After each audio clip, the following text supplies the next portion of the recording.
The government's Department of Homeland Security is buying up loads of ammo. At the same time, they're restricting civilians' rights to own and purchase firearms. Can you put two and two together? Infidel Body Armor can stop every round, including hollow points and .308 sniper rounds, is reasonably priced and fully legal. But for how long? Go to InfidelBodyArmor.com, spelled INFIDEL bodyarmor.com.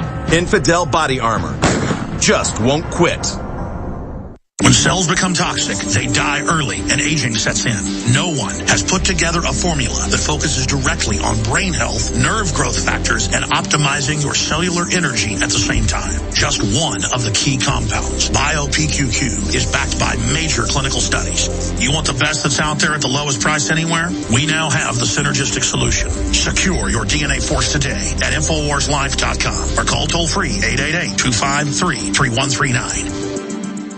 Another major health threat, this one in Toledo, Ohio, where everybody in the entire city has been told not to drink the water. Ohio's governor declaring a state of emergency. Did you know that the average person uses about 80 to 100 gallons of water at home every single day? If there's a water emergency, will you be prepared? Panicked residents forming long lines throughout the day. We're here at a supermarket in Toledo. You can see the shelves empty where water once was. To stay safe and healthy during a crisis, you must have access to safe, clean water. Water which will not be available at your local grocery store. There's a mad dash on right now to stock up on supplies. The ProPure Pro 1 G2.0 water filtration system is a must-have for every modern, independently minded household. Protect your family's safety during an emergency. Go to InfoWarsStore.com today to purchase your ProPure Pro 1 G2.0 water filtration system or call 1-888-253-3139.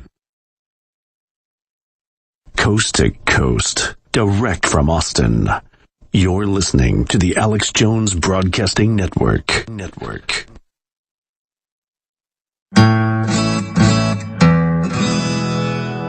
Hello, this is Hank Hill, and I'm telling you what, you need to listen to Alex Jones. Yeah. Infowars.com.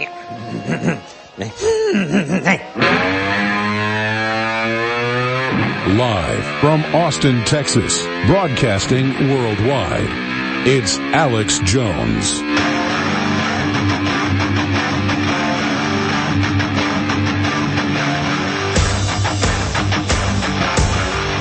Welcome back to the Alex Jones Show. I am David Knight, and we're taking your calls on the Ebola outbreak. It's taken another step today. We've had the first person in the United States to contract it within the United States. It is out of control, and as I mentioned earlier, very concerned as to what direction this government is going to take. They say protocols were not followed, yet we know that the long-standing protocols about containing and controlling and isolating have been violated over and over again by our government. We've been told by Obama, as well as by the Texas state official, as well as by the county official that was at that level. So the federal, the state, the county level, they're all telling us zero risk. No chance it's going to come to America. No chance it's going to move beyond this patient. And yet it continues to do so. They're saying that they don't believe that the protocols were followed by the nurse, by the medical staff, yet they insist that they did. We have seen how easy it is to transfer. We read the account from Nancy Wrightball, one of the first two people brought back in the United States for treatment at Emory University, saying she had no idea how she got it. She said, perhaps I touched something that a coworker that she later found out also had Ebola had touched. It's that easily spread, and yet we see the County Director of Emergency Services for Homeland Security, Judge Jenkins, recklessly walking around in the apartment saying that there's zero chance that he can get it, saying that he drove the family 45 minutes to their new home, saying that he's at a press conference wearing the same shirt in which he went into the apartment, hung out with them, drove them around, modeling the kind of behavior that will get people killed. I can't put a finer point on it than that. The bottom line is that by the time he got there, their response was so late. It had been several days. And so if he doesn't come down with it, that's the reason. It's not that it's safe to walk around in an apartment where somebody has been sick with Ebola. There's fluids all over the place when someone is sick with Ebola. It's not safe to go in there for hours or for days. But in this case, they were so late, so tardy in doing it that it possibly wasn't a risk to him. But we have to question whether or not these health officials, whether or not the CDC is telling us the truth, not only about that, but about these other protocols. Do they even understand the risks themselves? That's the question. But of course, we've been told, and this was an article that came out in Stars and Stripes. It was someone who works for the Council on Foreign Relations. And we were told that Obamacare was really going to be the solution to Ebola. That's right. When they send thousands of soldiers into the hot zone of Ebola, Obamacare has got their back, just like the VA. And yet we had this article that came out yesterday on InfoWars, 28,476 pages relating to Obamacare in the Federal Register so far. And of course, there's going to be still more to come. I remember 5 years ago at a political rally that I filmed, they were going to shred the income tax code. Now, nobody at the income tax, at the IRS could tell them exactly how many pages that they would have to shred. They couldn't buy the code. It was going to be thousands of dollars. The best they could get was that it was somewhere between 60 and 65,000 pages. So they got the equivalent number of pages in a phone book and ran them through a shredder. We're already halfway there with Obamacare, and it hasn't even really kicked in. Is it possible for bureaucracy to solve a pandemic, or is that the disease? And of course, we have the contest that is on Infowars.com right now, a $7,500 contest, the Ebola contest, where tyranny is the disease. Go to our website and check that out. That gets the message. It's not going to be solved by tyranny, by bureaucracy. That is one of the major problems that we have to overcome to get that under control, to get our lives under control. Let's go to some of our callers right now. We've got Carrie in Pennsylvania holding. Carrie. Hello, David. Hey, how you doing? What's on your mind? Yeah, just an observation from FEMA Region 3, small town. My wife and I were at Goodwill trying to buy some, flannel shirts for winter, and, there was just 3 or 4 Mexican guys in there, and they were doing the same thing, looking through all the clothes, coughing and sneezing, and, it was just an observation. It was out of the ordinary.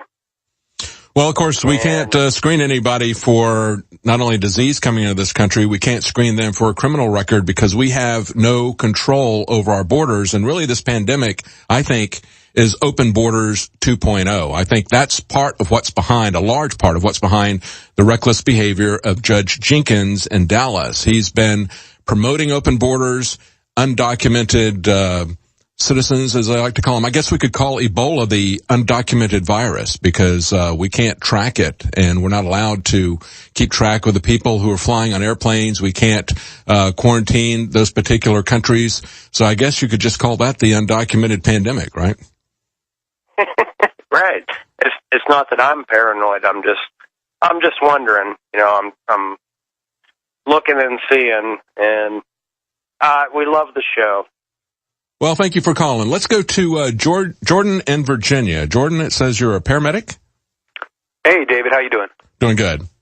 I just wanted to bring up the fact that the Tecmira vaccination as well as the Newlink Genetics vaccination are not typical vaccinations. They actually say that they can remove a section of your DNA. I think the Tecmira site specifically says they can, with a high specificity, remove up to as little as 25 alleles of your genes. Wow. And they can go in, basically pluck them out and replace them with something else.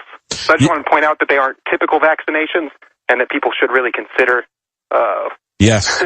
the implications. Yes, that's what concerns me so much about this. As I pointed out, if they want to use the antibody strategy, they have thousands of possible donors out there of real human antibodies that they could use, but instead they're going through this genetically modified route, which of course they can patent with ZMapp. And as you pointed out with Tecmira, I was not aware of that. I know that Brencidofovir is made by a company called Chimerix. That tells you that they're working on the genetic aspect of it, and it's a broad spectrum antiviral drug. It works against a lot of different viruses, but it is, just like these other two, it is based on genetic modification. And that's what we're seeing about this. So it raises a lot of concerns with me as to what they can do to, and what side effects we might possibly have from that. When we were looking at the, as I mentioned earlier, the case back in 2003 from the doctor who was treating people with SARS in China, he pointed out at the time that there was a cocktail called ribavirin, I think is the way to pronounce that. It said it repressed viruses, and it had potential side effects that included damage to the heart, liver, and blood, also deformities and unborn children. These pharmaceutical drugs don't come without massive side effects. And so when we look at these miracle drugs, supposedly, that are being offered to us, they're being offered in injectable form.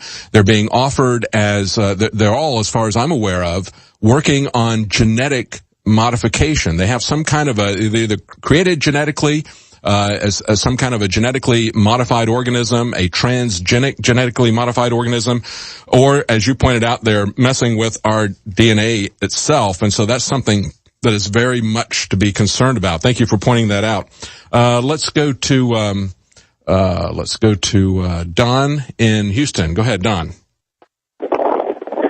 David, we have a problem. Mm-hmm. We have a problem. I am not going to take this vaccination, this so-called miracle vaccination that they're going to come up with. I can't help but remember Melissa Melton on when you go to the Infowars.com website, and she went to a Bill Gates speech, and Bill Gates stupidly opened it up for questions because she asked a couple real ones, and it was on TV, man. She locked him up, man, turned him into a pretzel. And well, you know, poetry in motion to watch her. He's been all about vaccinations from the get-go. Even going to a TED Talk, I believe, is where he released the mosquitoes and talked about how they were going to vaccinate people with mosquitoes. And Leanne McAdoo had a very good report about the history of dengue fever and these particular mosquitoes that the Army has used to test people. You know, I think when we look at these troops being put into the hot zone in Liberia, I think we really need to focus on how I believe they're being used as guinea pigs. And beyond that, as one of the callers mentioned, why is it that we're using the military there? Remember, back at Bilderberg 2013, it wasn't just big data, but it was also Africa on the agenda. They've been looking to get into the resources of Africa, find an excuse to get in there, a way to take control. Perhaps they can do it under a humanitarian mask. Well, that's it for today. We'll be back tomorrow at 11 Central. Join us. Alex Jones will be here.